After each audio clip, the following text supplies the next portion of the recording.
কিরে বাবা, এত সকাল সকাল কোথায় যাচ্ছিস? মামা বাড়ি যাচ্ছি।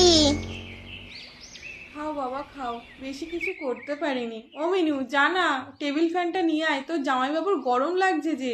যাচ্ছি যাচ্ছি, আগে জিজুর ফটোটা তুলে নিই, ফেসবুকে পোস্ট করতে হবে তো।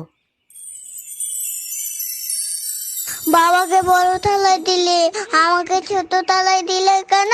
এই যা, ও মিনু, আমার দাদু ভাইরে তুই ছোট থালায় খেতে দিলি? ও ছোট বলেই ছোট থালায় দিয়েছি। বাবার মতো আমাকেও মাছ ভাজাটা বড় দাও। আগে ওটা খেয়ে শেষ কর, তারপরে বড় মাছ দেবো। এই শুনছো, জামাই তো এখানেই বসে আছে, গিফটটা তাহলে এখানেই দিয়ে দাও। আমিও তো এখানে বসে রয়েছি, আমাকেও গিফট দাও। তাহলে তুই বিয়ে কর, তোর শ্বশুর বাড়ি থেকে অনেক গিফট পাবি। বিয়ে?